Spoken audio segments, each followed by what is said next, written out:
Perkenalkan, kami dari kelompok 4 dan sekarang kami akan menganalisis suatu berita yang kami ambil dari Detikcom yang berjudul Bola Salju Kajari Karo diamankan Kejagung Buntut Kasus Amsal Sitepu yang ditulis oleh tim redaksi Detikcom dan dirilis pada tanggal Senin 6 April 2026. Detikcom sendiri juga termasuk ke dalam golongan media yang terpercaya karena memiliki jangkauan yang luas, cepat serta termasuk ke dalam media yang paling banyak dikunjungi di Indonesia. Juga masuk ke dalam 3 besar media terpercaya bersama dengan Kompas dan juga CNN.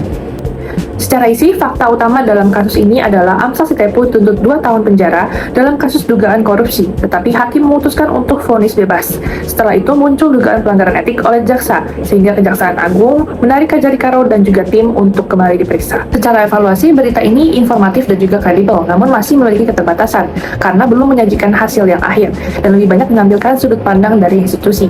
Oleh karena itu, meskipun valid, berita ini masih tetap perlu dianalisis secara kritis karena kasusnya masih dalam proses. Klaim adalah suatu proposisi atau suatu pernyataan yang mengandung informasi ataupun deklarasi. Kalimat yang termasuk dalam klaim adalah kalimat yang diajukan untuk membuktikan ataupun meyakinkan orang lain akan suatu hal. Yang pertama adalah klaim faktual atau klaim deskriptif, di mana klaim ini menyampaikan fakta yang ada dan tidak melibatkan opini, moral, ataupun perasaan yang dimiliki oleh seseorang. Yang kedua adalah klaim nilai atau klaim preskriptif, yang menyampaikan opini atau pendapat suatu pihak dan kadang juga melibatkan nilai moral. Ketiga, klaim subjektif, yaitu klaim yang menyampaikan pendapat pribadi seseorang yang terdiri dari perasaan, selera, ataupun pengalaman pribadi yang mereka miliki. Terakhir, keempat adalah klaim non-subjektif, di mana klaim non-subjektif ini adalah klaim yang terdiri dari standar atau bukti yang sudah disepakati oleh suatu kelompok atau suatu komunitas sehingga bisa diuji secara umum. Pada berita tersebut, ada kalimat yang berbunyi, Amsal Sitepu dituntut 2 tahun penjara oleh jaksa Kajari Karo. Nah, kalimat ini merupakan klaim faktual ataupun klaim deskriptif, karena menjelaskan apa yang sudah terjadi, yaitu penjatuhan hukuman penjara terhadap pelaku korupsi Amsal Sitepu.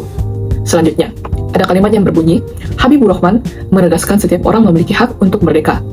Nah, kalimat ini mengandung unsur nilai ataupun unsur moral, jadi bisa dibilang bahwa kalimat ini merupakan klaim nilai, di mana Habibur Rahman menyatakan bahwa semua orang itu pantas untuk merdeka. Kalimat ketiga, menurutnya, salah satu modus yang dilakukan ialah meminta kepala desa menyusun rencana anggaran biaya untuk penyewaan peralatan selama 30 hari. Nah, kalimat ini termasuk dalam klaim subjektif karena walaupun tidak melibatkan perasaan pribadi seseorang, namun ada opini pribadi terhadap cara pelaku melakukan tindak kejahatannya. Dan yang terakhir, ada kalimat yang berbunyi, sanksi diberikan jika mereka terbukti melanggar prosedur dalam menangani kasus itu. Nah, kalimat ini termasuk klaim non-subjektif karena kalimat yang disampaikan berbicara mengenai pelanggaran dan sanksi dari hukum yang berlaku di Indonesia. Secara singkat, argumen merupakan pernyataan yang didukung oleh alasan dan bukti untuk meyakinkan bahwa suatu klaim itu benar. Sedangkan di sisi lainnya, kontrargumen merupakan tanggapan atau bantahan yang digunakan untuk menguji kekuatan argumen tersebut dari sudut pandang yang lain. Argumen pertama yang muncul adalah adanya indikasi ketidakprofesionalan jaksa. Hal ini terlihat dari perbedaan besar antara tuntutan 2 tahun penjara dan juga putusan bebas. Argumen kedua adalah dugaan pelanggaran etik, karena adanya tindakan dari Kejaksaan Agung yang memeriksa dan mencopot jaksa terkait. Argumen yang ketiga yang muncul adalah kemungkinan kriminalisasi. Namun, hal ini masih berupa dugaan karena belum ada bukti yang kuat. Sekarang kita akan masuk ke dalam sisi kontrargumen. Yang pertama muncul adalah putusan hakim bersifat independen sehingga jaksa belum tentu salah. Yang kedua, pemeriksaan masih berlangsung sehingga belum ada bukti pasti adanya pelanggaran. Dan yang terakhir, yang ketiga, perbedaan antara tuntutan dan putusan adalah hal yang wajar di dalam sistem hukum. Penalaran deduktif adalah cara berpikir yang dimulai dari pernyataan umum, lalu ditarik kesimpulan menjadi lebih spesifik. Di pola yang pertama, yaitu ada modus ponens. Kita punya aturan, kalau, maka. Nah, kalau itu kedua itu kondisinya terpenuhi, maka hasilnya otomatis akan terjadi. Para jaksa Kajari Karo terbukti tidak profesional, terlihat dari vonis bebas dan sorotan DPR. Maka Kejagung mengamankan para jaksa Kajari Karo. Di pola kedua itu ada modus tollens. Kita buktikan sesuatu dengan melihat bahwa hasilnya tidak terjadi, berarti kondisi awalnya pun tidak terpenuhi. Kalau para jaksa profesional, mereka tidak akan diamankan oleh Kejagung. Tapi faktanya, mereka diamankan. Maka mereka tidak bekerja secara profesional. Kita lanjut ke pola yang ketiga, yaitu ada reductio ad absurdum. Kita tidak langsung membuktikan kesimpulan, kita justru asumsikan dulu kebalikannya. Lalu tunjukin bahwa asumsi itu kontradiksi dengan fakta yang ada. Anggap saja para jaksa Kajari Karo sudah bekerja secara profesional, tidak ada pelanggaran. Tapi kalau profesional, kenapa hakim memvonis terdakwa bebas? Kenapa DPR sampai menggelar rapat klarifikasi? Dan kenapa Kejagung perlu mengamankan 4 jaksa sekaligus? Di pola yang keempat itu ada dilema. Ada 2 kemungkinan, tapi apapun yang dipilih hasilnya bakal tetap sama. Kalau para jaksa sengaja merekayasa kasus ini, mereka melanggar kode etik. Kalau mereka tidak sengaja tapi lalai, mereka tetap melanggar kode etik. Pola yang terakhir, pola kelima itu ada silogisme. Yang pertama itu ada kategoris, di mana dia menghubungkan 2 premis lewat satu term tengah untuk menarik sebuah kesimpulan. Semua jaksa yang tidak profesional akan dikenakan sanksi etik. Para jaksa Kajari Karo tidak profesional, maka mereka dikenakan sanksi etik. Lalu jenis yang kedua yaitu ada disjungtif. Dengan mengeliminasi salah satu kemungkinan untuk menemukan yang benar. Para jaksa bertindak karena tekanan luar atau karena kehendak sendiri.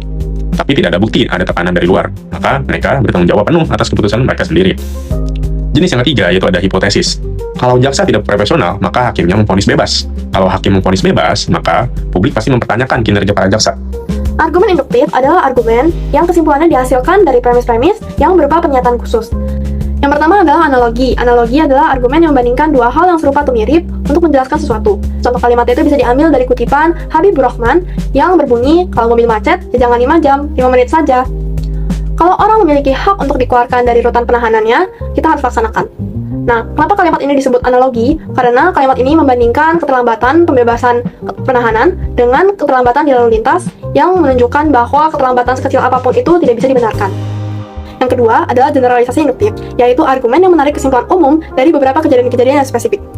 Nah, contoh kalimat sesuai dengan berita yang dianalisis adalah penarikan Kajari Karo dan para jaksa oleh Kejaksaan Agung serta adanya dugaan pelanggaran etik pada kasus Amsal Sitepu menunjukkan bahwa penanganan kasus oleh aparat penegak hukum kurang profesional karena meliputi beberapa kejadian-kejadian spesifik seperti penarikan para jaksa dan juga pelanggaran etik.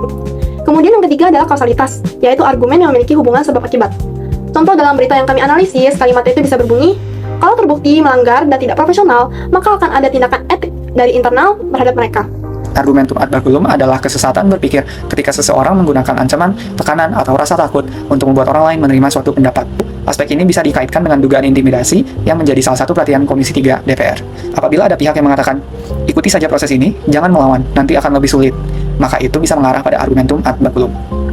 Argumentum ad misericordiam adalah kesesatan berpikir ketika seseorang meminta orang lain menerima suatu pendapat hanya karena rasa kasihan. Kesesatan ini bisa muncul jika seseorang berkata, kasihan Amsal, dia hanya pekerja kreatif, jadi pasti tidak bersalah.